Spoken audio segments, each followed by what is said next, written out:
ബംഗാളിലെ വീടുകളുടെ ശൈലി എന്ന് പറയുമ്പോൾ പരമ്പരാഗതമായിട്ട് ഇട്ടുള്ള ഒരു ശൈലിയിലാണ് ഇവർ വീട് നിർമ്മിക്കുന്നത്. ഇത് വർഷം 2025 ആയിട്ടുണ്ടെങ്കിലും ഒരു ആ പഴയ രൂപത്തിലുള്ള ആ ഒരു രീതിയിലാണ് ഇപ്പോഴും നിർമ്മിക്കുന്നത്. ഗ്രാമത്തിലെ അധിക വീടുകൾ മുഴുവൻ വീടുകളും മണ്ണുകൊണ്ടാണ് നിർമ്മിച്ചിട്ടുള്ളത്. അതോടൊപ്പം തന്നെ വ്യത്യസ്തമായ വേറൊരു സംഗതി, ഈ വീട്ടിലെ ഒരു കലാവിരുദ്ധം എന്ന് പറയാം. കാണുമ്പോൾ ഇത് നല്ല ഡിസൈൻ ചെയ്തിട്ട് ഇവർ തന്നെ പിടിപ്പിച്ചുണ്ടാക്കിയതാണ്. പക്ഷെ ഇതിനകത്ത് ഈ ഭിത്തിയുടെ ഒരു വീതി കണ്ടില്ലേ? ഈ വീടിന് ഏകദേശം 30 വർഷമേ പഴക്കമുള്ളൂ. 100 വർഷം പഴക്കമുള്ള മറ്റൊരു വീടുണ്ട് ഒരു ഗ്രാമത്തിൽ, അതിന് ഇതിൻ്റെ ഡബിള് വീതി കാണാം. അപ്പോൾ മണ്ണ് തേച്ചിട്ടാണ് ഈ ഒരു വീതി ഈ ഒരു ഭിത്തിക്ക് ഉണ്ടാകുന്നത്. എൻ്റെ കൈ ജസ്റ്റ് ഒന്ന് വെച്ച് നോക്കാം. എൻ്റെ മുട്ടും കടന്ന് എൻ്റെ കൈയുടെ മുക്കാലിലധികം ഇതിൻ്റെ വീതിയുണ്ട്. നമ്മളിങ്ങനെ മുകളിലത്തെ നിലയിലൂടെ നടക്കുന്ന സമയത്ത് വളരെ യാദൃശ്യമായിട്ട് ഒരു ഭാഗത്തിരിക്കുന്ന കണ്ടതാണ്. ഇത് വിശ്രയാണ് കണ്ടോ, നല്ല ഭംഗിയായിട്ടാണ് ഇവരത് ഉണ്ടാക്കിയിരിക്കുന്നത്. എന്തായാലും വേനൽക്കാലത്ത് അവർക്ക് വീശാനായിട്ട് ഉപയോഗിക്കുന്നൊരു വിശ്രയാണ്. ഇപ്പോൾ തണുപ്പായതുകൊണ്ട് ഇങ്ങനെ ഒരു സൈഡിൽ അവർ വെച്ചിരിക്കുകയായിരുന്നു.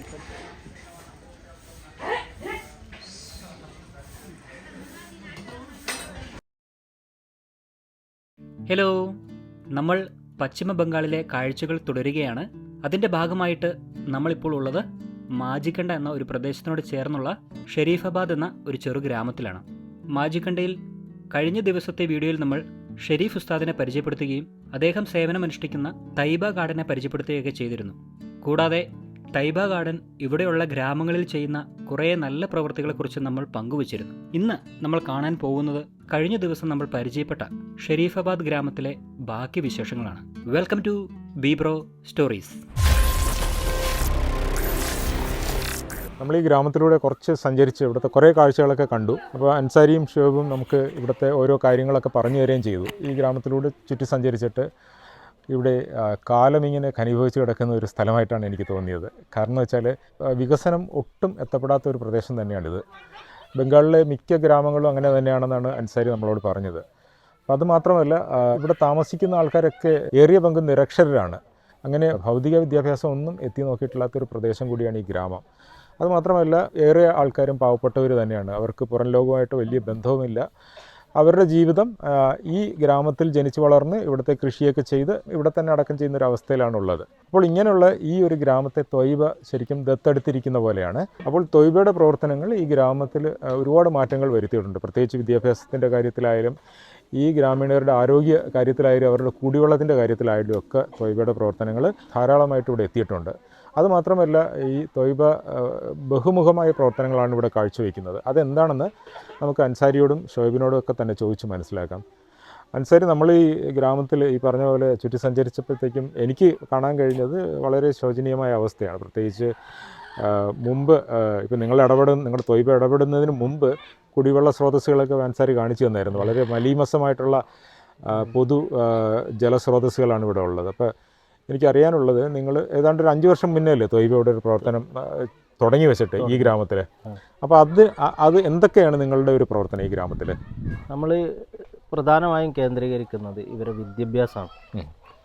ഇവരെ കുട്ടികളെ എങ്ങനെയെങ്കിലും അവരെ അക്ഷരമൊക്കത്തെത്തിക്കുക എന്നൊരു ലക്ഷ്യം മാത്രമേ ഉള്ളൂ ത്വയ്ബക്ക് ഈ ഗ്രാമത്തേക്ക് നമ്മൾ ഇറങ്ങി വന്നപ്പോഴുള്ള ത്വയ്ബയുടെ ഒരു ആഗ്രഹം. അതിനായി നമ്മൾ ഇവർക്ക് ആവശ്യമുള്ളത് എത്തിച്ചു കൊടുക്കുക എന്നുള്ളതാണ്. അപ്പോൾ വിദ്യാഭ്യാസം ഏറ്റവും കൂടുതൽ ആവശ്യമാണ്. ഇപ്പോൾ അവരെ ജീവിതാവശ്യത്തിനായിട്ടുള്ള ശുദ്ധമായ കുടിവെള്ളം അവർക്ക് ആവശ്യമാണ്. അതൊക്കെ ത്വയ്ബ അവർക്ക് ആവശ്യമുള്ളത് എത്തിച്ചു കൊടുക്കും. ഓരോ കാലത്തിനും കാലാവസ്ഥക്ക് അനുസരിച്ച് ത്വയ്ബ എത്തിച്ചു കൊടുത്തിട്ടുണ്ട്. ഇപ്പോഴും കണ്ടിന്യൂസ് ആയി അത് നടന്നു വരുന്നുണ്ട്. അപ്പോൾ നമുക്ക് ഓരോ നാട്ടിൽ നിന്നൊക്കെ ആൾക്കാർ വിളിച്ച് ബർത്ത്ഡേക്കും ആനിവേഴ്സറി അങ്ങനെ അവരെ വിശേഷപ്പെട്ട ദിവസങ്ങളിൽ അവർ ഓരോ ഫുഡ് സ്പോൺസർ ചെയ്യും. അത് ഒക്കെ നമ്മൾ ഇതുപോലുള്ള ഗ്രാമങ്ങളിൽ ആണ് വിതരണം ചെയ്യാറുള്ളത്. അതിൻ്റെ ഒക്കെ ഉദ്ദേശം വെറും ഭക്ഷണം കൊടുത്തു പോകുക എന്നുള്ളതല്ല. അവരെ ഈ ഭക്ഷണത്തിലൂടെ നമ്മൾ തൊയ്ബയുടെ അക്ഷരമുറ്റത്തെത്തിക്കുക, വിദ്യാഭ്യാസത്തിന്റെ അതായത് രുചി അറിയിക്കുക. അവര് ഈ വിദ്യാഭ്യാസത്തിന്റെ പ്രാധാന്യം അവർക്ക് അറിഞ്ഞുകൂടാത്തതുകൊണ്ട് തന്നെ അവർ ഒരുപക്ഷെ നിങ്ങളോട് ആദ്യം ചോദിച്ച ചോദ്യം എന്തിനു പഠിക്കണമെന്നായിരിക്കും. എന്തിനു അല്ലേ? പഠിക്കണം? പഠിക്കുന്നതിന്റെ കാര്യം എന്താണ്, ഞങ്ങൾ അടത്തു പോയാൽ അതിനേക്കാളും നല്ല കാശ് കിട്ടുമല്ലോ എന്നായിരിക്കും അല്ലേ? അപ്പൊ അങ്ങനെയൊക്കെയാണ് ആ ഒരു ഇവരിതിലേക്ക് ആകർഷിക്കുന്നതിന് ഉള്ള ഒരു ആദ്യ പടിയാണ് ഈ ഫുഡ് കൊടുക്കൽ. ഫുഡ് കൊടുക്കൽ. അവർക്ക് ആവശ്യമുള്ള പ്രാഥമിക സൗകര്യങ്ങൾ ചെയ്തു കൊടുക്കുക, നമ്മളെ കൊണ്ട് കഴിയുന്ന രൂപത്തിൽ ചെയ്തു കൊടുക്കുക. അതോടുകൂടി അവർ തൊയ്ബയിലേക്ക് അടുക്കൽ തുടങ്ങി, തൊയ്ബയുടെ അക്ഷരമുറ്റത്ത് എത്തി തുടങ്ങി. അപ്പോൾ അവർ അവിടെ എത്തിയതോടുകൂടി അവർ വിദ്യാഭ്യാസത്തിൻ്റെ മധുരം അനുഭവിച്ച പലരും ഇന്ന് ആ കുട്ടികളെ കണ്ട് ഇൻസ്പയറായി അവിടുന്ന് അടുത്ത കുട്ടികൾ വരൽ തുടങ്ങി. പിന്നെ അഡ്മിഷനായിട്ട് അന്വേഷിച്ച് വരൽ തുടങ്ങി. പഴയ പോലെ വിളിച്ചോണ്ട് വരണ്ട, അവർ അന്വേഷിച്ച് എന്നാണ് ഇവിടെ ഒഴിവ്, അഡ്മിഷൻ കിട്ടുമോ, അങ്ങനെയൊക്കെ ചോദിച്ചു വരൽ തുടങ്ങി. അങ്ങനെ ഒരു മാറ്റം, വലിയൊരു മാറ്റം വിദ്യാഭ്യാസപരമായിട്ട് ഈ ഗ്രാമത്തിൽ ഉണ്ടാക്കാൻ തൊയ്ബക്ക് കഴിഞ്ഞിട്ടുണ്ട്. പക്ഷെ പിന്നെ ഈ കാണുന്നത് വീടൊന്നും ഇവരങ്ങനെ മാറ്റുന്ന സംഗതിയല്ല. പക്ഷെ അവരെ ചിന്താഗതി അവർ എന്താണ് വിദ്യാഭ്യാസത്തിലേക്ക് മൈൻഡ് സെറ്റ് മാറ്റാൻ കഴിഞ്ഞിട്ടുണ്ട്. പിന്നെ അതുപോലെ തന്നെ ഈ ഭൗതികമായിട്ട് ഈ ഗ്രാമത്തിൽ, അതായത് നിങ്ങൾ ഒരുപാട് കുടിവെള്ള പ്രോജക്റ്റുകളിലൂടെ കൊണ്ടുവന്നെന്ന് പറഞ്ഞാൽ അതെന്തൊക്കെയാണ്? അത് നമ്മുടെ ഇവിടെയുള്ള ആളുകൾ ഒരു കുളം, ആ കുളത്തിന് ചുറ്റിപ്പറ്റിയാണ് ഈ ഗ്രാമം അധിവസിക്കുന്നത്. അപ്പോൾ അവർ ആ കുളത്തു നിന്നാണ് അവരെന്താവുന്നത് വെള്ളം കുടിക്കുന്നതും അലക്കുന്നതും ഭക്ഷണം പാകം ചെയ്യാനുള്ള ഭക്ഷണം കഴുകുന്നതും ജലസ്രോതസ് തന്നെയാണ് ഉപയോഗിക്കുന്നത്.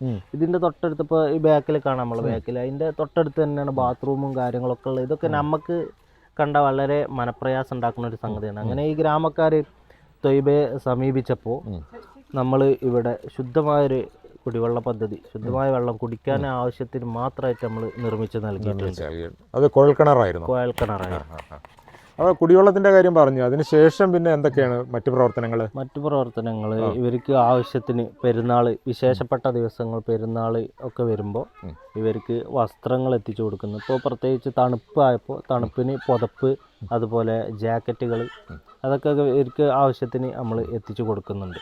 അപ്പോൾ അൻസാരി പറഞ്ഞ പോലെ തൊയ്ബ ഇവിടെ ബഹുമുഖമായിട്ടുള്ള പ്രവർത്തനങ്ങളാണ് ഈ ഗ്രാമത്തിൽ കാഴ്ചവെച്ചുകൊണ്ടിരിക്കുന്നത്. വിദ്യാഭ്യാസത്തിൻ്റെ കാര്യത്തിൽ മാത്രമല്ല, ഈ ഗ്രാമത്തിൽ ഭൗതികമായിട്ടുള്ള കാര്യത്തിൻ്റെ ഒരു ഉന്നമനത്തിന് വേണ്ടി തൊയ്ബ പ്രവർത്തിക്കുന്നുണ്ട്. അതിൻ്റെ ഒരു പ്രധാന ചുവടുവയ്പ്പാണ് ഈ ഗ്രാമത്തിൽ ശുദ്ധജലം എത്തിക്കുക എന്നത്. അതും തൊയ്ബ ഇവിടെ സജ്ജമാക്കിയിട്ടുണ്ട്. അങ്ങനെയൊക്കെയാണ് ഈ ഗ്രാമത്തിൽ തൊയ്ബ നടത്തുന്ന ഇടപെടലുകൾ.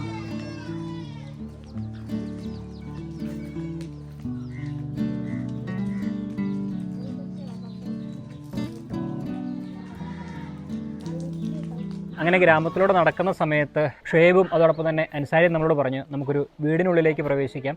അവരോട് അനുവാദം വാങ്ങിച്ചിട്ടുണ്ട്. ഇവിടുത്തെ വീടിനുള്ളിലെ കാഴ്ചകളൊക്കെ നമുക്ക് കാണണ്ടേ. ഒരുപാട് പ്രത്യേകതകളുള്ള വീടാണ് കേട്ടോ. അത് നമുക്ക് ഷുഹൈബ് നമുക്ക് പറഞ്ഞു തരുന്നതാണ്. അപ്പോൾ എന്തായാലും നമുക്ക് വീടിനുള്ളിലേക്കൊന്ന് കയറിയാലോ. ഇതിൻ്റെ കാര്യങ്ങളൊക്കെ നിങ്ങളൊന്ന് പറഞ്ഞു തരണം. വാ. അപ്പോൾ ഇവരുടെ വീടിൻ്റെ മുൻവശത്തേക്ക് എത്തിച്ചേർന്നിരിക്കുകയാണ്. ഇതാണ് പ്രധാന വാതിൽ. അപ്പോൾ എന്തായാലും നമുക്കിനി വീടിനുള്ളിലേക്ക് പ്രവേശിക്കാം.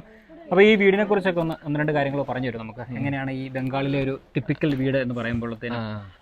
ബംഗാളിലെ വീടുകളുടെ ശൈലി എന്ന് പറയുമ്പോൾ ഇവർ പരമ്പരാഗതമായിട്ട് ഇട്ടുള്ള ഒരു ശൈലിയിലാണ് ഇവർ വീട് നിർമ്മിക്കുന്നത്. ഇത് വർഷം 2025 ആയിട്ടുണ്ടെങ്കിലും ആ പഴയ രൂപത്തിലുള്ള ആ ഒരു രീതിയിലാണ് ഇപ്പോഴും നിർമ്മിക്കുന്നത്. ഗ്രാമത്തിലെ അധിക വീടുകൾ, മുഴുവൻ വീടുകളും മണ്ണ് കൊണ്ടാണ് നിർമ്മിച്ചിട്ടുള്ളത്. മണ്ണ് കൊണ്ട് എന്ന് പറയുമ്പോൾ ആദ്യം കുറച്ച് എക്കൽ മണ്ണുകൾ എടുക്കും ഇവിടുത്തെ കുളങ്ങളിൽ നിന്നുള്ള. അത് ആദ്യം ഒരുമിച്ച് കൂട്ടിയിട്ട് പിന്നെ അതിനുശേഷം വൈക്കോല് ആഡ് ചെയ്യും, മിക്സ് ചെയ്യും. അതിലേക്ക് വെള്ളം ഒഴിച്ച് ആകെ കുഴച്ചെടുത്തിട്ട് അത് റെഡിയാക്കി വെക്കും. എന്നിട്ടാണ് പതുക്കെ ഇങ്ങനെ വീടിന്റെ പണി തുടങ്ങുക. അതുപോലെ റീഫോഴ്സ്മെന്റിന് വേണ്ടിയിട്ട് ഇവര് നമ്മുടെ നാട്ടിൽ കമ്പി ഉപയോഗിക്കുന്നതിന് പകരം ഇവര് മുള ആണ് ഉപയോഗിക്കുക. ആ മുള ആദ്യം ഉപയോഗിച്ചിട്ട് അതിലൂടെയാണ് ഈ കുഴച്ച് വെച്ച ആദ്യം മിക്സ് ചെയ്ത മണ്ണ് ആഡ് ചെയ്തിട്ട് ഇങ്ങനെ പതുക്കെ തുടങ്ങാറാണ്. അപ്പോൾ തുടക്ക ഭാഗത്ത് ഇപ്പോൾ ഇവിടുന്ന് നമുക്ക് കാണാം ഈ ചുമരിന് നല്ല, ഈ ഭിത്തിക്ക് നല്ല ഒരു കട്ടിയുണ്ട്, വീതിയുണ്ട്. ഈ വീടിന്റെ നിർമ്മാണ സമയത്ത് ഇത് ഇത്ര ഉണ്ടായിട്ടുള്ളൂ ഇതിന്റെ ചുമര്. പിന്നീട് ഓരോ വർഷം കൂടുമ്പോൾ ഇവരിങ്ങനെ പുതുക്കി പണിയാണ്. മണ്ണ് തേച്ച് അത് ഈ രൂപത്തിൽ എത്തിയിട്ടുണ്ട്. ഈ കാണുന്നത് കുറവാണ്. ഇത്ര ഈ രൂപത്തിൽ കട്ടിയുള്ള പല വീടുകളുണ്ട്. അതൊക്കെ വീട്ടുകാരെ ഇതുപോലെ കലാവിരുദ്ധനുസരിച്ചിരിക്കും. ഇതൊക്കെ പെയിന്റ് ആണ്. അങ്ങനെ ക്വാളിറ്റിയുള്ള പെയിന്റ് ഒന്നല്ല, അത് നമ്മള് തൊട്ടാൽ ഇതാ നമ്മളെ കയ്യിലായി ചായങ്ങളാണ്, ചായങ്ങൾ തേച്ചിരിക്കുന്നത്. ശരി ശരി ശരി. അപ്പൊ എന്തായാലും നമുക്ക് വീടിനകത്ത് കയറിയാലോ. കേറാം. പുറത്തുള്ള കാഴ്ചകളൊക്കെ നമ്മൾ കണ്ടു കഴിഞ്ഞു. ഓ, അപ്പൊ ഇങ്ങനെയാണ് ഇവരുടെ വീടിനകം അല്ലേ? അതെ അതെ, ഒരു നടുമുറ്റം ഉണ്ടായിരിക്കും.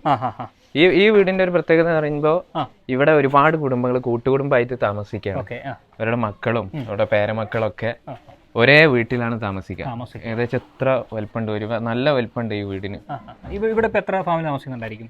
ഇവിടെ ഏകദേശം ഒരു 4 ഫാമിലി ഒക്കെ ഉണ്ടാവും ഈ വീട്ടിലുണ്ടാവും. അവർക്ക് സെപ്പറേറ്റ് ആയിട്ട് റൂം ഉണ്ടാവും. ഇത് അല്പം കുറച്ച് ചെറിയ വീടാണ്, പക്ഷെ വേറെ പല വീടുകളും ഉണ്ട്. അതില് സെപ്പറേറ്റ് ആയിരിക്കും ഓരോ മക്കൾക്ക് ഓരോ ഭാര്യമാർക്കും ഓരോ കിച്ചൺ ഉണ്ടാവും. കിച്ചൺ എന്ന് പറയുമ്പോൾ നമ്മളെ സങ്കല്പം തന്നെ മാറും. ഒരു അടുപ്പും പിന്നെ സാധനങ്ങൾ വെക്കാനുള്ള ഒരു സ്ഥലവും, അത്രേ ഉള്ളൂ കിച്ചണ്. അത് ചിലപ്പോൾ റൂമിന്റെ ഉള്ളിൽ തന്നെ ആവും, അല്ലെങ്കിൽ സെപ്പറേറ്റ് ആയിട്ട് ചെറിയൊരു സ്ഥലം ഉണ്ടാവും. അതോടൊപ്പം തന്നെ മുകളിലത്തെ നില നമ്മൾ കാണുന്നുണ്ടല്ലോ, അത് എന്തായിരിക്കും? ഇപ്പൊ അവർ താമസിക്കാൻ വേണ്ടിയിട്ടാണോ അല്ലെങ്കിൽ ധാന്യങ്ങൾ സൂക്ഷിക്കാൻ വേണ്ടിയിട്ടാണോ? ധാന്യങ്ങൾ സൂക്ഷിക്കാനായിട്ട് ആണ് അധികം ഉപയോഗിക്കാറ്. അവിടെ അങ്ങനെ കയറിയാൽ ഇരുട്ടായിരിക്കും, അങ്ങനെ വെളിച്ചൊന്നും ഉണ്ടാവാറില്ല. അതായത് ഇപ്പൊ ഇവര് കൃഷി ചെയ്യുന്ന ധാന്യങ്ങൾ അവിടെ സൂക്ഷിക്കും. ഒരു കുടുംബത്തിന് വേണ്ടതായിട്ടുള്ള എല്ലാ കൃഷിയും ഇവർ തന്നെ ഇവിടെ ചെയ്യാണ്. എല്ലാം ഇവർ തന്നെ ചെയ്യാം, പുറത്തു കൊടുക്കുന്നില്ല, പുറത്തൊന്നും ആവശ്യമില്ല. ഇവിടുത്തെ ചെലവും കാര്യങ്ങളൊക്കെ കുറവാണ്. ഒരു ദിവസം ജീവിക്കണം എന്നുണ്ടെങ്കിൽ പണിക്കൂലിയൊക്കെ ആണെങ്കിലും മൊത്തത്തിൽ അതെ, പണിക്കൂലിയും കുറവാണ്. അതുകൊണ്ടാണ് നമ്മളെ നാട്ടിലേക്കൊക്കെ ആൾക്കാർ വരുന്നത്. ശരിയാണ്. എന്തായാലും വീട് നല്ല ഭംഗിയാണ് കേട്ടോ. നമ്മള് പല ഗ്രാമങ്ങളിലൂടെ സഞ്ചരിച്ചെങ്കിലും ഇങ്ങനത്തെ വ്യത്യസ്തമായ ഒരു വീട് കാണുന്നത് ആദ്യമായിട്ടാണ് കേട്ടോ. ഒരുപാട് കാര്യങ്ങളുണ്ട് ഇവിടെ വ്യത്യസ്തം എന്ന് പറയാനായിട്ട് അല്ലേ? അതെ അതെ, നമ്മുടെ വീടിന്റെ അകത്തേക്ക് വരുന്ന സമയത്ത് ആദ്യമായിട്ട് തന്നെ നമ്മൾ ഇവിടെ നോക്കുമ്പോൾ കാണുന്നത് ഇവിടുത്തെ കിച്ചണാണ്. ചെറിയൊരു രൂപത്തിലുള്ള ഒരു അടുപ്പ്, പിന്നെ വിറക് കാര്യങ്ങളൊക്കെ ഉപയോഗിച്ചിട്ടുള്ളതാണ്. ഈ വീട്ടില് ഗ്യാസിന്റെ സിസ്റ്റം ഒക്കെ ഉണ്ട് എങ്കിൽ പോലും അവർ ഉപയോഗിക്കുന്നത് ഈ പഴയ രീതിയിലുള്ള അടുപ്പും കാര്യങ്ങളൊക്കെയാണ്. കാരണം ചെലവ് കുറയ്ക്കാൻ വേണ്ടിയിട്ട്. അതുപോലെ തന്നെ നമ്മൾ കയറി വരുന്ന സമയത്ത് നമുക്ക് കാണുന്നതാണ് ഇതുപോലെ നമ്മൾ ടൈൽസിന് പകരം ചാക്ക്, ഒരുപാട് ചാക്ക് വെച്ച് തുന്നിയിട്ട് അത് മുകളിൽ ഇട്ടിരിക്കുന്നത്, വിരിച്ചിരിക്കുന്നത് ഈ വരാന്തയിൽ മുഴുവനായിട്ട്. അതുപോലെ തന്നെ കയറുന്ന സമയത്ത് തന്നെ നമുക്ക് കാണാം ഒരു ചെറിയൊരു ടോയ്ലറ്റ് ആണ് ഈ വീട്ടിലുള്ള എല്ലാവർക്കും ഉപയോഗിക്കാനുള്ള ഒരു ടോയ്ലറ്റ് ആണ്, കോമൺ ടോയ്ലറ്റ് ആണ് അവിടെ ഉള്ളത്. അപ്പൊ ഇപ്പൊ നമ്മൾ നിൽക്കുന്ന ഒരു നടുമുറ്റത്താണല്ലോ. ഇതിന്റെ ഒരു ഭാഗത്ത് കിച്ചണ്, ഒരു ഭാഗത്ത് ടോയ്ലറ്റ്, ഒരു ഭാഗത്ത് മുറിയിലേക്കുള്ള എൻട്രൻസ് ആണ് ഈ കാണുന്നത്. പിന്നെ കുറച്ച് ഗ്യാസിന്റെ കാര്യങ്ങളൊക്കെ ചെയ്യുന്നുണ്ടെങ്കിൽ അവരങ്ങനെ ഉപയോഗിക്കുന്നില്ല. ഇല്ല, പ്രധാനമായിട്ടും വിറക്, ഗ്യാസിന്റെ വില നമുക്കറിയാലോ. അതുകൊണ്ട് തന്നെ ഇവിടെ ചാണക വറൽ ഉപയോഗിച്ചിട്ടാണ് ഇവര് കൂടുതലായിട്ട് പാചകം ചെയ്യാറുള്ളത്. അതുപോലെ തന്നെ ജൂട്ട് എന്ന് പറയുന്ന നമ്മുടെ ചാക്കിന്റെ ചണം, അതിന്റെ കമ്പ്, അതൊക്കെ ഉപയോഗിച്ചിട്ടാണ് കൂടുതൽ ഇവര് കത്തിക്കാനായിട്ട് ഉപയോഗിക്കുന്നത്. അപ്പോൾ ഷുഹൈബ് പറഞ്ഞ പോലെ ഇതൊക്കെ തന്നെയാണ് കേട്ടോ നമ്മൾ വീടിനുള്ളിലേക്ക് പ്രവേശിക്കുമ്പോൾ കാണുന്ന കാഴ്ചകൾ. അതോടൊപ്പം തന്നെ വ്യത്യസ്തമായ വേറൊരു സംഗതി, ഈ വീട്ടിലെ ഒരു കലാവിരുദ്ധം എന്ന് പറയാം. കാണുമ്പോൾ ഇത് നല്ല ഡിസൈൻ ചെയ്തിട്ട് ഇവർ തന്നെ തുന്നി പിടിപ്പിച്ചുണ്ടാക്കിയതാണ്. പക്ഷെ ഇതിനകത്ത് ഒരു ജനലാണ്. ആ ജനൽ മറക്കാനുള്ള ഒരു കർട്ടനാണിത്. കണ്ടില്ലേ, നല്ല രൂപത്തിൽ അവർ ഹാൻഡ് മെയ്ഡ് സാധനമാണ്. ഇതുപോലെ തന്നെ ഈ താഴെ കാണുന്ന ചാക്കും, അതുപോലെ തന്നെ ഇനി അകത്ത് ഒരുപാട് കാഴ്ചകളൊക്കെ ഉണ്ട്. അതൊക്കെ സ്വന്തം കൈപ്പിടി കൊണ്ട് ഹാൻഡ് മെയ്ഡ് സാധനങ്ങളാണ് ഇവിടെ ഉപയോഗിച്ചിട്ടുള്ളത്. അതുപോലെ തന്നെ വേറൊരു കാര്യം പറയാൻ വിട്ടുപോയി, ഇവർ വളർത്തുന്ന വളർത്തു മൃഗങ്ങളെ ഈ വീടിൻ്റെ ഉള്ളിൽ തന്നെയാണ് അതിന് വേണ്ടിയിട്ടുള്ള ഒരു തൊഴുത്ത്, ആടിൻ്റെ കൂടുള്ളത്. ആട് മാത്രമല്ല, പശുവിന് വേറെ സെപ്പറേറ്റ് ആയിട്ട് കൂടുണ്ട്. അപ്പോൾ വീടിൻ്റെ അകത്തേക്ക് വരുമ്പോൾ തന്നെ നമ്മൾ കിച്ചണ് കണ്ട്, അതുപോലെ തന്നെ ബാത്റൂം കണ്ട്, പിന്നെ ഇതാ തൊഴുത്ത്. ഈ 3 കാഴ്ചകളാണ് അകത്തേക്ക് വരുമ്പോൾ നമുക്ക് കാണാൻ കഴിയുന്നത്.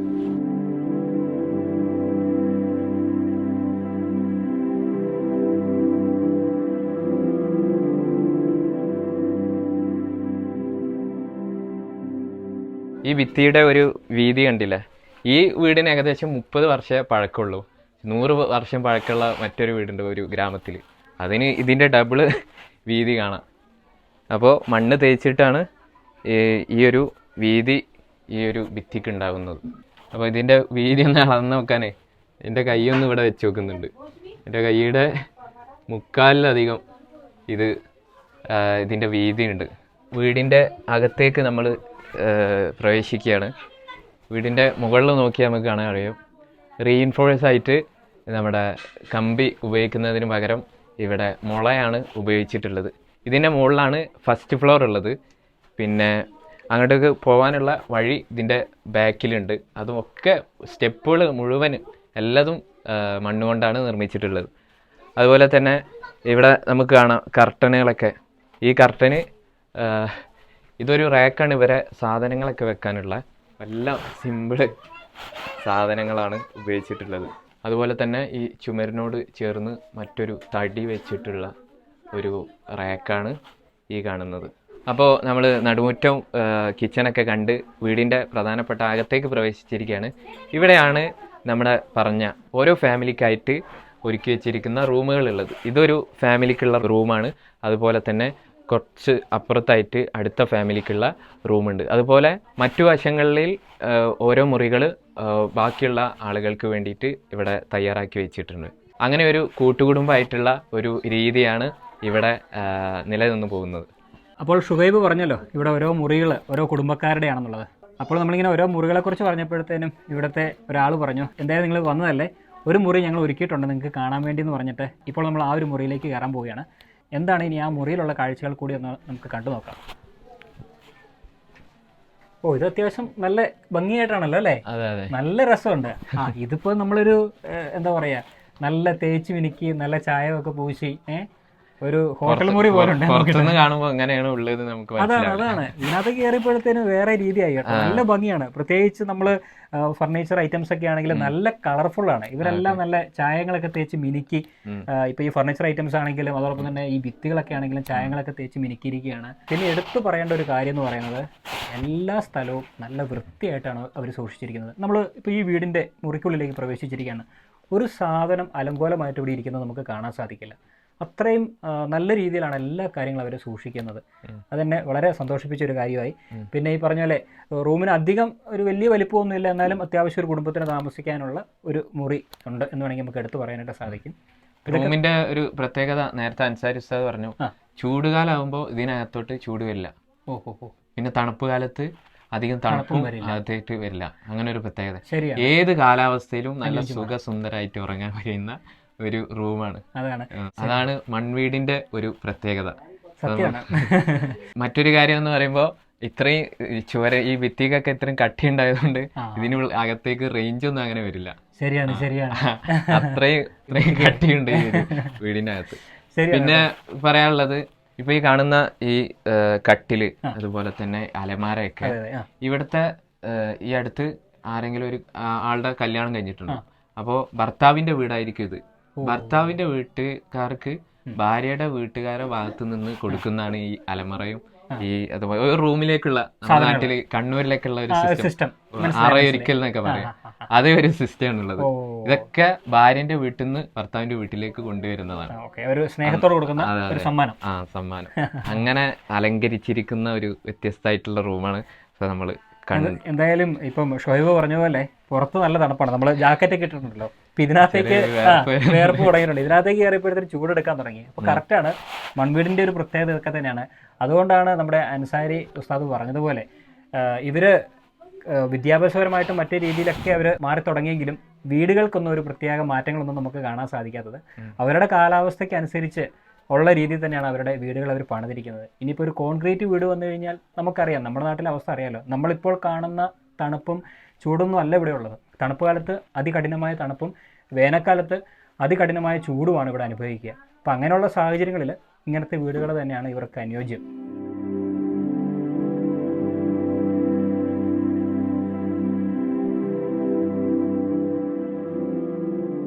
അങ്ങനെ നമ്മൾ സ്റ്റെപ്പ് കയറി ഫസ്റ്റ് ഫ്ലോറിലേക്ക് എത്തിയിരിക്കുകയാണ്. ഇവിടെയാണ് നേരത്തെ നമ്മൾ പറഞ്ഞ ഇവരുടെ ധാന്യങ്ങൾ സൂക്ഷിക്കുന്ന സ്ഥലം.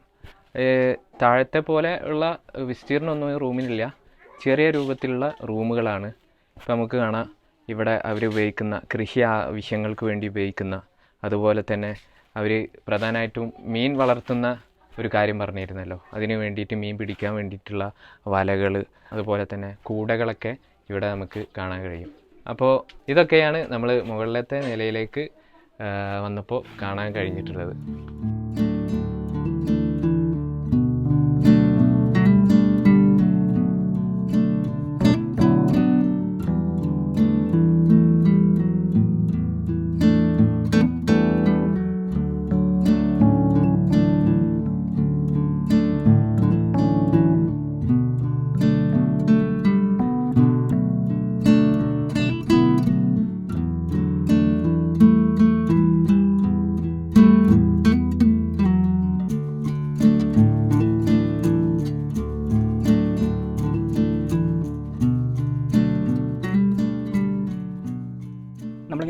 വീടിൻ്റെ നിലയിലൂടെ നടക്കുന്ന സമയത്ത് വളരെ യാദൃശ്യമായിട്ട് ഒരു ഭാഗത്തിരിക്കുന്ന കണ്ടതാണ്. ഇത് വിശ്രയാണ് കണ്ടോ, നല്ല ഭംഗിയായിട്ടാണ് ഇവരത് ഉണ്ടാക്കിയിരിക്കുന്നത്. എന്തായാലും വേനൽക്കാലത്ത് അവർക്ക് വീശാനായിട്ട് ഉപയോഗിക്കുന്നൊരു വിശ്രയാണ്. ഇപ്പോൾ തണുപ്പായതുകൊണ്ട് ഇങ്ങനെ ഒരു സൈഡിൽ അവർ വെച്ചിരിക്കുകയായിരുന്നു. ഇപ്പോൾ നിലവിൽ ഇതിൻ്റെ ഉപയോഗമില്ലല്ലോ, നല്ല തണുപ്പല്ലേ. എന്തായാലും ഉണ്ടാക്കിയിരിക്കുന്ന അല്ലെങ്കിൽ നിർമ്മിച്ചിരിക്കുന്ന രീതികൾ വളരെ വ്യത്യസ്തമാണ്. ഇങ്ങനത്തെ ഒരു വിശ്ര ഞാൻ ആദ്യമായിട്ടാണ് കാണുന്നത്. നമ്മുടെ നാട്ടിൽ മുള കൊണ്ടും മറ്റു രീതിയിലൊക്കെ ഉണ്ടാക്കുന്ന പലതരം വിശ്രകളൊക്കെ കണ്ടിട്ടുണ്ടെങ്കിലും ഈ ഒരു നിർമ്മിതി ആദ്യമായിട്ടാണ് കേട്ടോ കാണുന്നത്. ഇതാണ് ചൂല്. ഇത് നമ്മൾ ഒറീസയിൽ കണ്ടിട്ടുണ്ട്, പക്ഷേ അന്ന് നമ്മൾ നിവർത്തി നോക്കിയിട്ടില്ല. ഇന്നിപ്പോൾ നിവർത്തി നമുക്ക് കാണാൻ കഴിഞ്ഞു കേട്ടോ. ഇങ്ങനെയാണ് ഇവിടുത്തെ ചൂല്. ഇതിങ്ങനെ ചുരുട്ടിയിട്ടാണ് അവർ ചൂല് ഉണ്ടാക്കുന്നത്. കൊള്ളാമല്ലേ സംഭവം? നമ്മൾ കഴിഞ്ഞ ഒറീസയിലെ യാത്രയിൽ പറഞ്ഞതാണ്, നമ്മുടെ നാട്ടിൽ ഈർക്കിലിയാണല്ലോ ഉപയോഗിക്കുന്നത്. അതിന് പകരമായിട്ട് പ്രത്യേകതരം ഒരു പുല്ല് ഉപയോഗിച്ചിട്ടാണ് ഈ ഒരു ചൂല് അവർ നിർമ്മിക്കുന്നത്. അതുകൊണ്ട് നമ്മുടെ നാട്ടിൽ ഈ പുല്ലുണ്ടെങ്കിൽ നമുക്കും ഇതുപോലെ നിർമ്മിക്കാം. എന്തായാലും ഇവിടെ ഇത് ധാരാളം ലഭിക്കുന്നതുകൊണ്ടാണ് ഈ ടൈപ്പ് ചൂല് അവർ നിർമ്മിച്ചിരിക്കുന്നത്. ഇവിടെ തെങ്ങ് അങ്ങനെ അധികം കണ്ടിട്ടില്ല, അതുകൊണ്ട് ഓലയുമില്ല. അതുകൊണ്ടാണ് നമ്മുടെ നാട്ടിൽ കാണുന്ന പോലെ ഈർക്കിലി ചൂലുകൾ ഇവിടെ കാണാത്തത്. ഓരോ നാട്ടിലും എന്തൊക്കെയാണോ സുലഭമായി കിട്ടുന്നത് അത് ഉപയോഗിച്ചിട്ടാണല്ലോ ഓരോ കാര്യങ്ങൾ അവർ ഉണ്ടാക്കുന്നത്. അതിൻ്റെ ഭാഗമായിട്ടാണ് ഈ കാണുന്ന ചൂല്. ബിമി ചേട്ടാ, ഇവിടെ പരിചയമില്ലാത്ത ആരെങ്കിലും വന്നിട്ടുണ്ടെങ്കിൽ അവരുടെ കാര്യം കഷ്ടകാലം. അതെ അതെ, ഇവിടെ നോക്കുമ്പോൾ അടിയിൽ സ്റ്റെപ്പാണെന്നൊന്നും തോന്നുന്നില്ല, തുറന്നിട്ടിരിക്കുക. അതാണ്. എന്തായാലും നമുക്ക് താഴേക്ക് ഇറങ്ങാമല്ലോ ഇനി പതുക്കെ. താഴേക്ക് ഇറങ്ങാം. എന്തായാലും മുകളിലത്തെ കാഴ്ചകളൊക്കെ നമ്മൾ കണ്ടു കഴിഞ്ഞു. ഇപ്പം നമ്മൾ വന്ന വഴിയിലൂടെ തന്നെ താഴേക്ക് ഇറങ്ങുകയാണ്. കുറച്ച് പ്രായമുള്ള ആൾക്കാർക്ക് ഇതിൻ്റെ മുകളിൽ കയറാനായിട്ട് ബുദ്ധിമുട്ടായിരിക്കും കേട്ടോ, കാരണം സ്റ്റെപ്പുകൾ തമ്മിൽ നല്ല അകലമുണ്ട്. അതെ അതെ, നല്ല കുത്തനെയാണ് ഈ ഒരു പടികൾ പണിതിരിക്കുന്നവർ.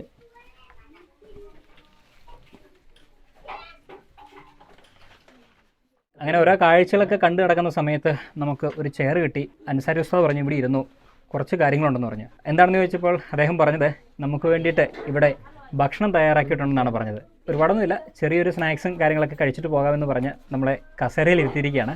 അപ്പോൾ ഇവരെന്തൊക്കെയോ ഉണ്ടാക്കിയിട്ടുണ്ട് നമുക്ക് വേണ്ടിയിട്ട്. ഒന്നും വേണ്ടെന്ന് നമ്മൾ പറഞ്ഞാണ്, കാരണം നമുക്ക് ഇത്രയും സൗകര്യങ്ങൾ തന്നെ അവർ ഒരുക്കി തന്നു. അത് വലിയൊരു കാര്യം. പ്രത്യേകിച്ച് വീടിനുള്ളിലെ കാഴ്ചകൾ കാണാനാണെങ്കിലും അതോടൊപ്പം തന്നെ ഇവിടുത്തെ കാര്യങ്ങളൊക്കെ മനസ്സിലാക്കാനൊക്കെ ആണെങ്കിലും ഈ വീട്ടുകാരെ നമ്മളെ സഹായിച്ചിരിക്കുകയാണ്. അപ്പോൾ അതിനിടയ്ക്ക് ഇനി അവരെ കൊണ്ടിങ്ങനെ ഭക്ഷണം കൂടെ ഉണ്ടാക്കിക്കുക എന്ന് പറയുമ്പോഴത്തേനും ബുദ്ധിമുട്ടായ ഒരു കാര്യമാണ്. പക്ഷേ അദ്ദേഹം പറഞ്ഞത് ഇവിടെ വരുന്ന ഓരോ അതിഥികൾക്കും അവരെന്തെങ്കിലും കൊടുക്കാതെ അവർ വിടില്ല. കാരണം അവരുടെ ഒരു രീതി അങ്ങനെയാണ്. നമ്മുടെ നാട്ടിൽ അങ്ങനെയാണ്, ഇവിടെയും അതുപോലെ തന്നെ. വെറുതെ നമുക്ക് പോകാനായിട്ട് സാധിക്കില്ല. ഇവർ വീടിനുള്ളിലേക്ക് പ്രവേശിച്ചു കഴിഞ്ഞാൽ എന്തെങ്കിലും അവരുടെ നിന്ന് കഴിച്ചിട്ടേ പോകാൻ പാടുള്ളൂ എന്നുള്ളതാണ് നമ്മളോട് അൻസാരി പറഞ്ഞത്. ഇവിടുത്തെ ഒരു സിസ്റ്റമാണ് ഇത് കേട്ടോ. ഉത്തരേന്ത്യയിലുള്ള പൊതുവായിട്ടുള്ളൊരു സിസ്റ്റമാണ്. വെള്ളം എടുക്കുക, ഇത് കൈ കഴുകാനുള്ള, ഇതിന് ശേഷം ബാക്കിയുള്ള വരും.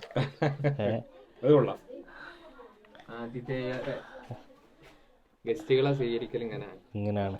നമ്മളെ ബേസിന് കാര്യങ്ങളൊന്നുമില്ല. കൈ കഴുകിയ ബാക്കി വെള്ളം കുടിക്കുക, കുടിക്കുകയും ചെയ്യാം.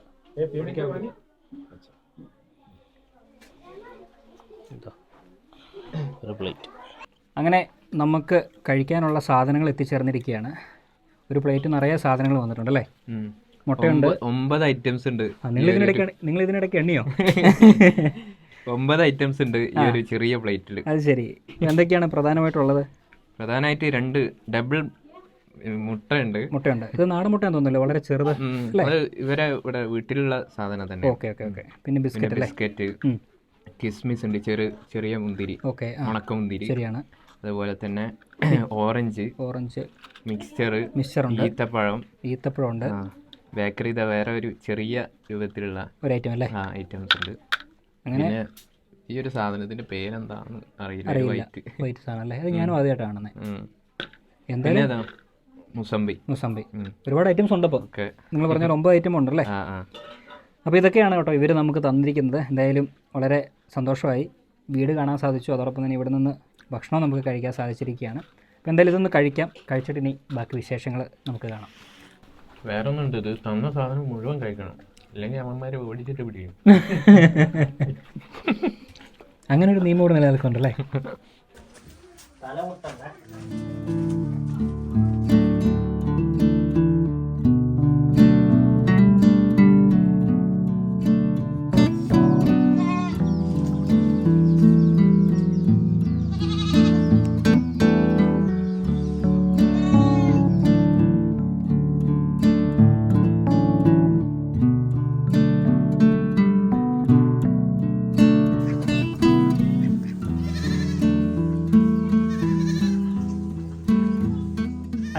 അവരുടെ വീട്ടിൽ നിന്ന് ഭക്ഷണമൊക്കെ കഴിച്ചതിന് ശേഷം കുറച്ചുകൂടിയൊക്കെ ദൂരം നടന്ന് ആ ഗ്രാമത്തിലൂടെ നടന്ന് നമ്മൾ ഈ ഗ്രാമവാസികൾ കൃഷി ചെയ്യുന്ന ഒരു ഭാഗത്തേക്ക് എത്തിച്ചേർന്നിരിക്കുകയാണ്. ഇവിടെ പ്രധാനമായിട്ടും ഇപ്പോൾ കൃഷി ചെയ്തിരിക്കുന്നത് കടുകാണ്. എങ്ങ് നോക്കിയാലും മഞ്ഞ പൂക്കളുടെ ഒരു ഭംഗി നമുക്കിവിടെ ആസ്വദിക്കാനായിട്ട് സാധിക്കും. ഇവിടെ പലതരത്തിലുള്ള കൃഷികളാണ് ഗ്രാമവാസികൾ ചെയ്യുന്നത് അല്ലേ? ഓരോ 3 മാസം കൂടുമ്പോൾ കൃഷി മാറി വരുമല്ലേ? കൃഷി മാറി വരും. ഇപ്പോൾ അവരെ വീട്ടാവശ്യത്തിനുള്ള സാധനങ്ങൾ ഒരു ചെറിയ ഏരിയയിൽ അവർ തന്നെ ഉണ്ടാക്കിക്കൊണ്ടിരിക്കുന്നുണ്ട്. ഓക്കെ. ഇപ്പോൾ ഇവിടെ തന്നെ കാണാം, ഇവിടെ കടുക്, അപ്പുറം ഉള്ളി ഉണ്ട്, കാബേജ് ഉണ്ട്, മറ്റ് ഉരുളക്കിഴങ്ങ് ഉണ്ട്. അങ്ങനത്തെ കൃഷിയൊക്കെ ഇപ്പോൾ ഈ ഒരു ചെറിയ ഏരിയയിൽ നടന്നു വരുന്നുണ്ട്. ഇപ്പോൾ കൂടുതൽ കൃഷി നടക്കുന്നത് കടുകാണ്. അപ്പോൾ എൻ്റെ ചോദ്യം എന്ന് പറയുന്നത്, ഇപ്പം നമ്മൾ പലതരത്തിലുള്ള കൃഷികളെന്ന് പറഞ്ഞല്ലോ, 3 മാസം കൂടുമ്പോൾ അവർ കൃഷികൾ മാറി വരും. ഇപ്പോൾ ശൈത്യകാലം ആയതുകൊണ്ടാണ് കടുക് കൃഷി ചെയ്യുന്നത്. കടുകും കോളിഫ്ലവർ, കാബേജ് ഒക്കെ കൃഷി ചെയ്യുന്നത് അല്ലേ? അപ്പോൾ പിന്നെ മറ്റു കൃഷികൾ എന്തൊക്കെയാണ് വരുന്നത്? നെല്ലുണ്ട്, ഗോതമ്പുണ്ട്, ജൂട്ട് വരുന്നുണ്ട്, ചണം വരുന്നുണ്ട്, പിന്നെ കരിമ്പ് വരുന്നുണ്ട്, പിന്നെ ചോളം വരുന്നുണ്ട്. ഇതൊക്കെ മിക്സ് ആയിട്ടാണ് ആ സീസണിൽ വരുന്നത്. ഇപ്പോൾ മൊത്തത്തിൽ തണുപ്പ് സീസൺ ആയതുകൊണ്ട് ഈ സീസണിൽ പറ്റിയ കൃഷി കടുകാണ്. അതുകൊണ്ട് ഇപ്പൊ എല്ലാ ഏരിയയിലും മഞ്ഞക്കടലാണ് കാണാം. പാടം, മഞ്ഞപ്പാടാണ് മൊത്തത്തിൽ കാണാൻ. നല്ല ഭംഗിയുണ്ട് കേട്ടോ. എനിക്ക് തോന്നുന്നത് ഏറ്റവും കൂടുതൽ കടുക് കൃഷി ചെയ്യുന്ന സംസ്ഥാനങ്ങളിൽ ഒന്നാണ് ബംഗാൾ എന്ന് പറയുന്നത് അല്ലേ? ഇവിടെ ഏറ്റവും കൂടുതൽ ഉപയോഗിക്കുന്നത് കടുകെണ്ണയാണ്. മസ്റ്റാർഡ് ഓയിലാണ് ഏറ്റവും കൂടുതൽ ഉപയോഗിക്കുന്നത്. അപ്പോൾ അതുകൊണ്ട് അവരുടെ ആവശ്യങ്ങൾക്കുള്ള ഭക്ഷ്യ ഓയിൽ ലഭിക്കുന്നത് ഈ ഒരു കടുകിൽ നിന്നാണ്. അപ്പോൾ അതുകൊണ്ടാണ് ഇവർ പ്രധാനമായിട്ടും ഈ ഒരു ശൈത്യകാലത്ത് കടുക് നട്ടുപിടിപ്പിച്ച് വളർത്തുന്നത്. ഇതൊക്കെയാണ് നമുക്കിവിടെ ഈ ഒരു ഗ്രാമത്തിൻ്റെ കൃഷി സ്ഥലത്തേക്ക് എത്തിക്കഴിഞ്ഞപ്പോൾ നമുക്ക് കാണാൻ സാധിച്ച കാഴ്ചകൾ. ഇനി വേറെ പ്രത്യേകിച്ചൊന്നും ഇവിടെ കാണാനായിട്ടില്ല. നമുക്ക് അത്യാവശ്യം കാഴ്ചകളൊക്കെ കണ്ടു കഴിഞ്ഞു. അവരുടെ വീട് സന്ദർശിച്ചു, അവരുടെ ഗ്രാമങ്ങളിലൂടെ നടന്ന് അവിടുത്തെ കാഴ്ചകളൊക്കെ കണ്ടു. ഇങ്ങനത്തെ കുറച്ച് കാര്യങ്ങളാണ് നമ്മൾ ഈ ഒരു ഗ്രാമത്തിലൂടെ നമ്മൾ ഇന്ന് കണ്ടത്. ഇനിയിപ്പോൾ നമ്മൾ കുറച്ചുകൂടിയൊക്കെ മുന്നോട്ട് പോയിട്ട് ഇതിനോട് ചേർന്നൊരു തൊട്ട് അടുത്തുള്ള ഒരു ഗ്രാമത്തിലേക്കും കൂടി പോകുന്നുണ്ട്. അവിടെ ഒരു വീടും ഒരാളെയും പരിചയപ്പെടാനുണ്ടെന്നാണ് നമ്മുടെ സുഹൃത്ത് പറഞ്ഞത്. അപ്പോൾ ആളവിടെ ഉണ്ടാകുമോ എന്നുള്ളത് അറിയത്തില്ല. എന്നാലും വീട് പോയി നോക്കാം. വീട് എന്തായാലും കാണാം. അവിടെ കഴിഞ്ഞിട്ട് നമ്മൾ ബംഗ്ലാദേശ് ബോർഡർക്കും പോകും. ഇവിടുന്ന് ഒരു 8 കിലോമീറ്റർ അത്രയും ദൂരമുള്ളൂ അല്ലേ? തൊട്ടടുത്താണ് ശരിക്കും നമ്മൾ നിൽക്കുന്നത്. അതിർത്തി പ്രദേശത്തുള്ള ഒരു ഗ്രാമത്തിലാണ് നമ്മളിപ്പോൾ നിൽക്കുന്നത് അല്ലേ? അപ്പോൾ എന്തായാലും നമുക്ക് തിരിച്ചടക്കാം. ഓക്കെ.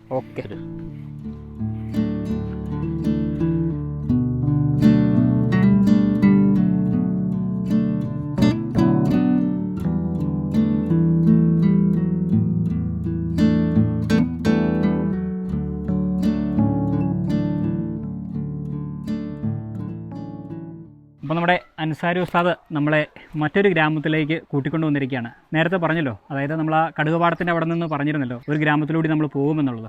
ആ ഒരു ഗ്രാമത്തിലേക്കാണ് നമ്മളിപ്പോൾ എത്തിച്ചേർന്നിരിക്കുന്നത്. ഈ ഗ്രാമത്തിൻ്റെ പേരെന്താണ്? ഈ ഗ്രാമത്തിൻ്റെ പേര് ബാനേശ്വർബാടി എന്നാണ്. ബാനേശ്വർബാടി. ഓക്കെ. അപ്പോൾ ഇവിടെ ഒരു വീടുണ്ട്. ഈ വീടിന് ഒരു പ്രത്യേകത എന്താണെന്ന് വെച്ചാൽ, ഈ വീട്ടിലെ കുട്ടി നമ്മുടെ സ്റ്റുഡൻ്റാണ്. ഓക്കെ. അവനിപ്പോൾ വളരെ ചെറുപ്പത്തിൽ തൊയ്ബയിൽ വന്നതാണ്.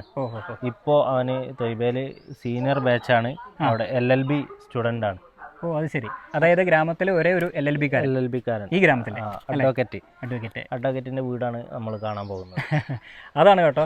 അൻസാരി നമ്മളോട് പറഞ്ഞു, പ്രത്യേകിച്ച് ഈ ഒരു വീട് നമ്മൾ കണ്ടിട്ട് പോകണം. കാരണം എന്താണെന്ന് വെച്ച് കഴിഞ്ഞാൽ, ഇവിടെ നേരത്തെ പറഞ്ഞല്ലോ ഡിഗ്രി പോകുന്ന സ്റ്റുഡൻസൊക്കെ തീരെയില്ല. അപ്പം അങ്ങനെയുള്ള ഒരു സാഹചര്യത്തിൽ അദ്ദേഹം LLBക്ക് പഠിച്ചുകൊണ്ടിരിക്കുകയാണ്. അത് നല്ലൊരു കാര്യമല്ലേ? അപ്പോൾ അതുകൊണ്ടാണ് നമ്മളെ കൂട്ടിക്കൊണ്ട് ഇങ്ങോട്ട് വന്നത്. എന്തായാലും വീടിനുള്ളിലേക്കൊന്ന് കയറാം. അദ്ദേഹം ഇപ്പോൾ ഇവിടെ ഇല്ല, അദ്ദേഹം ക്ലാസ്സിൽ പോയിരിക്കുകയാണ്. അദ്ദേഹത്തിൻ്റെ ഉപ്പയും ഉമ്മയുണ്ട്, ഫാമിലി ഉണ്ടല്ലേ? ഫാമിലിനെ ഒന്ന് കണ്ടിട്ട് നമുക്ക് ബാക്കി യാത്ര തുടരാം.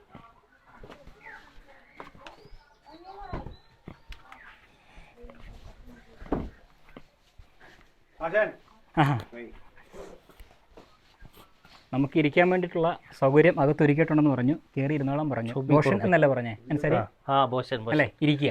കുറച്ച് വാക്കുകളൊക്കെ ഞാൻ പഠിച്ചു കേട്ടോ. നിങ്ങളെ പഠിച്ചു. അപ്പോൾ നമുക്ക് എന്തായാലും അകത്തേക്ക്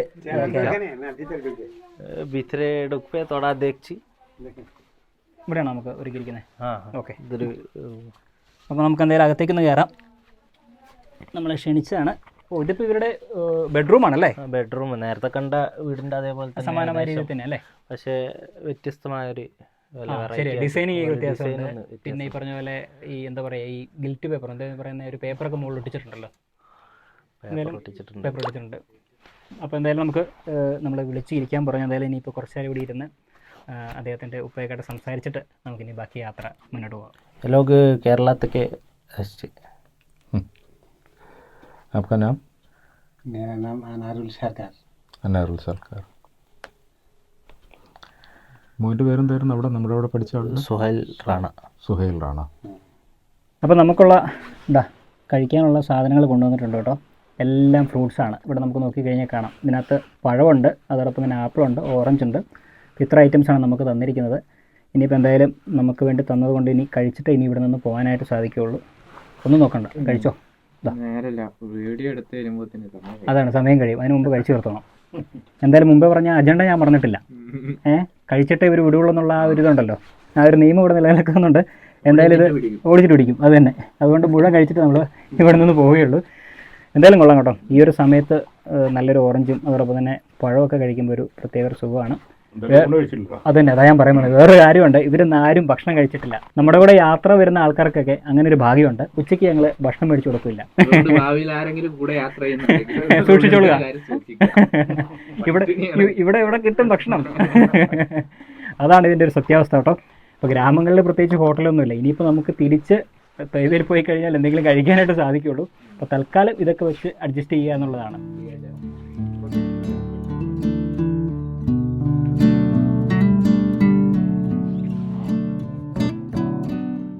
അങ്ങനെ അവരുടെ വീട്ടിൽ നിന്ന് നമ്മൾ ഇറങ്ങി കേട്ടോ. എന്തായാലും അവരുടെ സൽക്കാരങ്ങളൊക്കെ നമ്മൾ സ്വീകരിച്ചു. ഇനിയിപ്പോൾ നമ്മൾ മുന്നോട്ടുള്ള യാത്ര ഇനിയും തുടരുകയാണ്.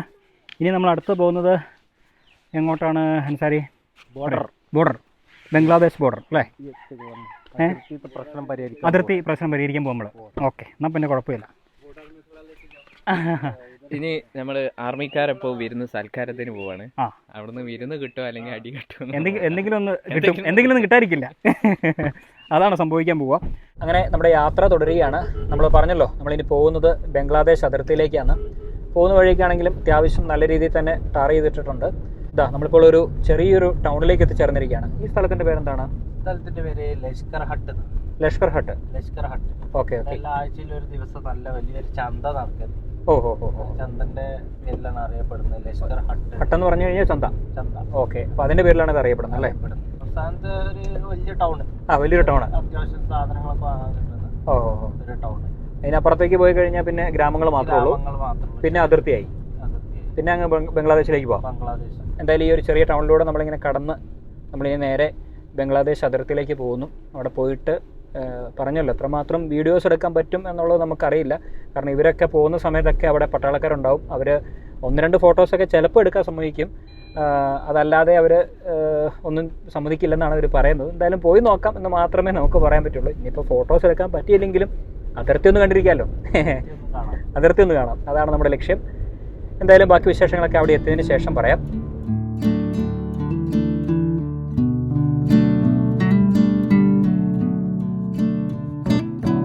അങ്ങനെ നമ്മൾ ഇന്ത്യ ബംഗ്ലാദേശ് അതിർത്തിയിലേക്ക് എത്തിച്ചേർന്നിരിക്കുകയാണ്. ഈ കാണുന്നതാണ് ഇന്ത്യ ബംഗ്ലാദേശ് അതിർത്തി. ഇവിടെ ഒരു മുള്ളുകമ്പികൾ നമുക്ക് കാണാൻ സാധിക്കും. ഇതിൻ്റെ അപ്പുറത്ത് ബംഗ്ലാദേശ്, ഇപ്പുറത്ത് ഇന്ത്യ. അപ്പോൾ അതിൻ്റെ റോഡിൻ്റെ വശത്തുകൂടിയാണ് നമ്മളിപ്പോൾ പോയിക്കൊണ്ടിരിക്കുന്നത്. ഇവിടെ നിർത്താനോ ഫോട്ടോ എടുക്കാനോ വീഡിയോ എടുക്കാനോ ഒന്നും സമ്മതിക്കുന്നതല്ല. ഇവിടെയൊക്കെ മിലിറ്ററി ഫോഴ്സുകൾ ഇവിടെ ഉണ്ട്. അപ്പോൾ അതുകൊണ്ട് നമ്മളെ അനുവദിക്കുന്നതല്ല. പെട്ടെന്ന് കുറച്ച് വിഷ്വൽസ് എടുത്ത് നമ്മൾ പോവുകയാണ്. എന്തായാലും അപ്പുറത്തും നമ്മൾ കാണുന്നത് ഇതുപോലത്തെ കടുക് പാടങ്ങളാണ്. അവിടെയും കുറേ ആൾക്കാരൊക്കെ ജോലി ചെയ്യുന്നത് നമുക്ക് കാണാം.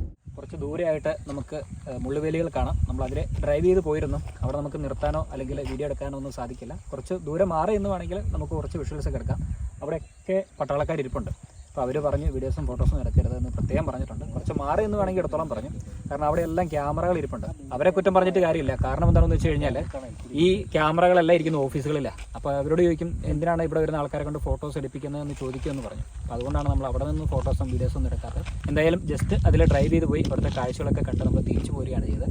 ഇപ്പോൾ ഇവിടെ കടുക് പാടങ്ങൾ പൂത്തു നിൽക്കുന്ന സമയമാണ്. അതുകൊണ്ട് അതിർത്തിക്ക് അപ്പുറവും ഇപ്പുറവും നമുക്ക് ധാരാളം കടുക് പാടങ്ങൾ കാണാൻ സാധിക്കും. നല്ല പൂക്കളായിട്ട് ഇങ്ങനെ നിൽക്കുകയാണ്. അപ്പോൾ ഇതൊക്കെ തന്നെയാണ് നമ്മൾ ഇവിടെ വരുമ്പോൾ കാണാൻ കഴിയുന്ന കാഴ്ചകൾ.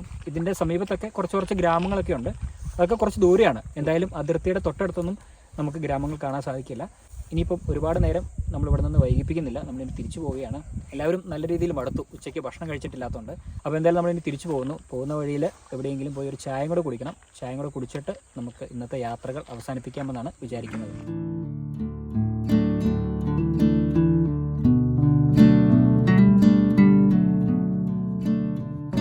നമ്മൾ ചായ കുടിക്കാൻ വേണ്ടി വളരെ പെട്ടെന്ന് പോവുകയായിരുന്നു. ക്ഷീണം കൊണ്ടൊരു ചായ കുടിക്കാമെന്നൊക്കെ വിചാരിച്ച് പോയതാണ്. അപ്പോഴാണ് വളരെ മനോഹരമായ ഒരു കാഴ്ച നമുക്ക് കാണാൻ സാധിച്ചത്. വളരെ മനോഹരം എന്ന് പറഞ്ഞു കഴിഞ്ഞാൽ വളരെ മനോഹരം അല്ലേ സാറേ? തീർച്ചയായിട്ടും. എത്ര ദൂരത്തിലാണല്ലേ? എങ്ങ് നോക്കിയാലും ഒരു മഞ്ഞപ്പാടം. ഒരു സുഗന്ധം വരുന്നില്ലേ? കടുകിൻ്റെ പൂവിൻ്റെ ഒരു ഗന്ധമുണ്ട്. നല്ല രസമുണ്ട്. എന്തായാലും നല്ല ഭംഗിയുള്ളൊരു കാഴ്ചയാണ്. അത് മാത്രമല്ല, ഇപ്പോൾ സൂര്യൻ ഇങ്ങനെ അസ്തമിക്കുമ്പോൾ ആ സൂര്യൻ്റെ അസ്തമന സൂര്യൻ്റെ ഒരു പ്രകാശം ഉണ്ടല്ലോ, അത് ഇതിൽ തട്ടിയിട്ട് കുറച്ചുകൂടെ അതാണ് ഗോൾഡൻ ഈവനിങ് അല്ലേ? അങ്ങനെ ഒരു മനോഹരമായ ഒരു കാഴ്ചയാണ് നമ്മളിപ്പോൾ കണ്ടുകൊണ്ടിരിക്കുന്നത്. മൊത്തത്തിൽ ഈ ഒരു സ്ഥലം ഈ ഒരു സമയത്ത് നല്ല ഭംഗിയാണ് കാണാനായിട്ട്. അതിനുള്ള പ്രധാന കാരണം ഈ കാണുന്ന ഈ കടുകിൻ്റെ പൂക്കൾ തന്നെയാണ്. അത് ആരുടെ മനസ്സിനെയും മോഹിപ്പിക്കും. എന്തായാലും ഇങ്ങനെയുള്ള കാഴ്ചകളൊക്കെ കണ്ട് നമ്മൾ ബംഗാൾ യാത്ര തുടരുന്നു. നമ്മളിവിടെ നിൽക്കുമ്പോൾ എനിക്കൊരു ഓർമ്മ വരുന്നത്, ഒരുപാട് പഴയ സിനിമകളൊക്കെ നമ്മൾ നോക്കിക്കഴിഞ്ഞാൽ പാട്ട് സീനുകളൊക്കെ ചിത്രീകരിക്കാനായിട്ട് പല രാജ്യങ്ങളിൽ പോകാറുണ്ട്. ഈ പൂക്കളുടെ പാടങ്ങളുള്ള ചൈന പോലുള്ള രാജ്യങ്ങളൊക്കെ ഉണ്ടല്ലോ, അതിനൊരു സമാനമായ രീതിയാണ് നമുക്ക് ഇവിടെ കാണാൻ സാധിക്കുക. എത്ര മനോഹരമായ പൂക്കളാണ് നമ്മളിവിടെ നോക്കുമ്പോൾ. അങ്ങ് വിശാലമായി കിടക്കുകയല്ലേ, മഞ്ഞ പൂക്കളുടെ ഒരു കണ്ണത്താ ദൂരത്ത് ഇങ്ങനെ പൂക്കളുടെ ഒരു വലിയൊരു സാമ്രാജ്യം തന്നെ കാണാൻ പറ്റും. പിന്നെ അങ്ങൊന്നും പോകേണ്ട കാര്യമില്ല, നമ്മുടെ രാജ്യത്ത് തന്നെ ഇതുപോലത്തെ മനോഹരമായ കാഴ്ചകൾ കാണാൻ സാധിക്കുമെന്നുള്ളതാണ് മറ്റൊരു സത്യം. അപ്പോൾ എന്തായാലും നമ്മളിനി തിരിച്ചു പോകാം. ഒരുപാട് നേരം ഇനിയിപ്പോൾ നിന്ന് കാഴ്ചകൾ കണ്ടു കഴിഞ്ഞാൽ ചായ കുടിക്കാനുള്ള ആ മൂടങ്ങ് പോകും അല്ലേ സാറേ? എനിക്ക് മൂടുണ്ടാവും. എനിക്ക് എപ്പോഴും മൂടുണ്ട് ചായ കുടിക്കാനല്ലേ? മൂട് പോകത്തില്ല. വിടത്തുള്ളൂ അല്ലേ? പറയുന്നത് ചായ കുടിപ്പിച്ചിട്ട് വിടത്തുള്ളൂ. മൂട് പോയാലും മൂടാക്കി ചായ കുടിപ്പിക്കും. എന്തായാലും കൊള്ളാം. അപ്പോൾ എന്തായാലും നമുക്കിനി തിരിച്ചു മടങ്ങാം. എന്തായാലും മനോഹരമായ ഈ ഒരു മഞ്ഞ കടുകുപാടം കണ്ടു കഴിഞ്ഞപ്പോഴത്തേനും നമ്മൾ നിർത്തി കുറച്ച് കാഴ്ചകളൊക്കെ കണ്ടതാണ്.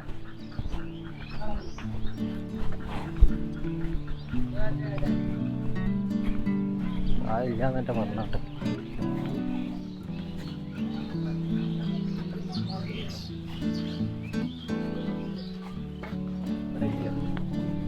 चाय सिंगड़ा भी 5.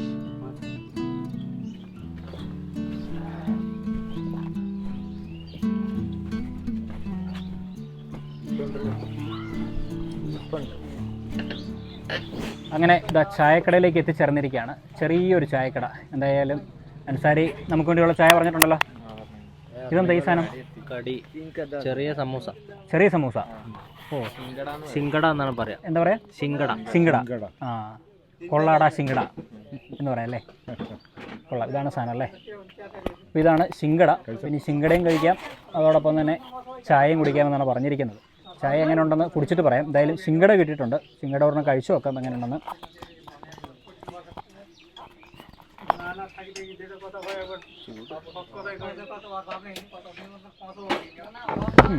കുഴപ്പമില്ല കേട്ടോ, കൊള്ളാം.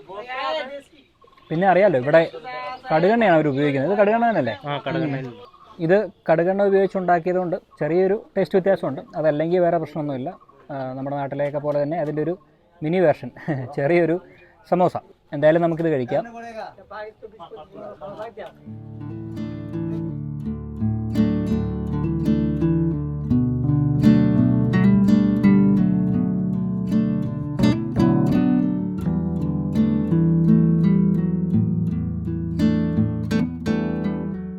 അങ്ങനെ എന്തായാലും നമുക്ക് ചായ കിട്ടിയിട്ടുണ്ട്. ഇപ്പോൾ ഏകദേശം നമ്മുടെ നാട്ടിലെ ചായയുടെ കണക്കിൽ കിട്ടിയിട്ടുണ്ടെന്ന് വേണമെങ്കിൽ പറയാം അല്ലേ? ഫുൾ ചായ. ഗ്ലാസ് നാട്ടിൽ അത്ര വലിപ്പമില്ല. ഇല്ല, അതാ പറഞ്ഞു ഏകദേശം ഞാനതാ പറഞ്ഞത്. അപ്പോൾ എന്തായാലും ഏകദേശം നമുക്ക് നമ്മുടെ നാട്ടിലെ കണക്കിന് ഒരു ചായ കിട്ടിയിട്ടുണ്ട്.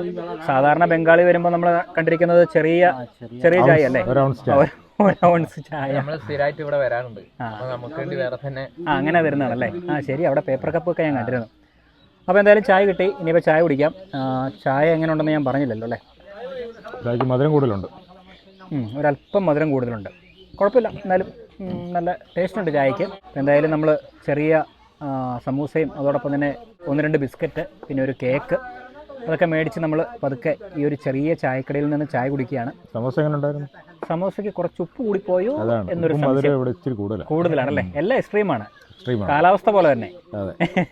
ഇവിടുത്തെ കാലാവസ്ഥ എങ്ങനെയാണ് കേട്ടോ? മഴയാണെങ്കിൽ നല്ല മഴ, വെയിലാണെങ്കിൽ നല്ല വെയിൽ, തണുപ്പാണെങ്കിൽ നല്ല തണുപ്പ്.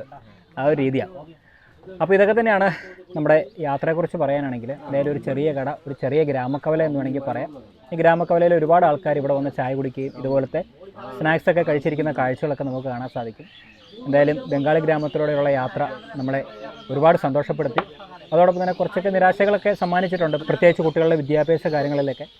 അതൊക്കെ ഇനി വരും കാലങ്ങളിൽ ഇതുപോലെ തൊയ്ബ ഹെറിറ്റേജ് അവർ കുറേയൊക്കെ ഡെവലപ്പ് ചെയ്തുകൊണ്ട് വരുന്നുണ്ട്. അവരെ കൊണ്ട് പറ്റുന്ന രീതിയിലൊക്കെ അവർ ചെയ്യുന്നുണ്ട്. എന്തായാലും വരും കാലങ്ങളിലൊക്കെ നമുക്ക് കുട്ടികളൊക്കെ ഉന്നത വിദ്യാഭ്യാസത്തിലൂടെ വളർന്ന് നല്ല നിലയിൽ എത്തുന്ന കാഴ്ചകളൊക്കെ നമുക്ക് കാണാൻ സാധിക്കും. അപ്പോൾ അതൊക്കെ തന്നെയാണ് നമ്മുടെ ബംഗാൾ യാത്രയുടെ വിശേഷങ്ങൾ പറയുകയാണെങ്കിൽ. ബംഗാൾ യാത്രകൾ അവസാനിക്കുന്നില്ല, ഇനിയും ഒരുപാട് നല്ല കാഴ്ചകൾ നമുക്ക് ഇനിയും കാണാനുണ്ട്. അതൊക്കെ ഇനി വരും ദിവസങ്ങളിൽ കാണാം. അപ്പോൾ എന്തായാലും നമുക്കിനി ഇന്നത്തെ വീഡിയോ ഇവിടെ വെച്ച് താൽക്കാലികമായിട്ട് വൈൻഡപ്പ് ചെയ്യാം. വൈൻഡപ്പ് ചെയ്യുന്നതിന് മുന്നേ 1-2 കാര്യങ്ങൾ കൂടി പറയാനുണ്ട്. നമ്മോടൊപ്പം ബംഗാളിലെ ഇന്നത്തെ കാഴ്ചകൾ കാണിക്കാൻ വേണ്ടി കൂടെ വന്ന അൻസാരി ആണെങ്കിലും ഷുഹൈബ് ആണെങ്കിലും അതോടൊപ്പം തന്നെ ബദ്രുദ്ദീൻ ആണെങ്കിലും എല്ലാവരും നമ്മളെ സഹായിച്ചിരിക്കുകയാണ്. ഇവരൊക്കെ ഉള്ളതുകൊണ്ടാണ് ഇങ്ങനത്തെ ഗ്രാമങ്ങൾ കാണാനും ഒരുപാട് നല്ല കാഴ്ചകൾ കാണാനൊക്കെ സാധിച്ചത്. അതോടൊപ്പം തന്നെ ഷുഹൈബിനും ഒരു യൂട്യൂബ് ചാനലൊക്കെ ഉണ്ട്. ഷുഹൈബ് ചെമ്പ്ര എന്നാണ് ആ യൂട്യൂബ് ചാനലിൻ്റെ പേര്. ലിങ്ക് ഞാൻ ഡിസ്ക്രിപ്ഷനിൽ കൊടുക്കുന്നതായിരിക്കും. വരുന്ന ആൾക്കാരൊക്കെ ഒന്ന് കയറി അദ്ദേഹത്തിനും കൂടെ സപ്പോർട്ട് ചെയ്യുക. ബംഗാളിലെ ഇതുപോലത്തെ ചെറിയ ചെറിയ ഗ്രാമക്കാഴ്ചകളൊക്കെ അദ്ദേഹത്തിൻ്റെ ചാനലിലൂടെയും വരും ദിവസങ്ങളിലൊക്കെ നിങ്ങൾക്ക് കാണാൻ സാധിക്കുന്നതാണ്. ഇനി വേറെ പ്രത്യേകിച്ച് വിശേഷങ്ങളൊന്നുമില്ല. നമ്മുടെ ഇന്ത്യ ഇൻസൈറ്റ് ചാപ്റ്റർ 1-ൻ്റെ ഇന്നത്തെ വീഡിയോ ഇവിടെ വെച്ച് അവസാനിപ്പിക്കാം. അടുത്ത വീഡിയോയിൽ മനോഹരമായ കാഴ്ചകളുമായിട്ട് വരാം. അതുവരെ ഏവർക്കും ബൈ.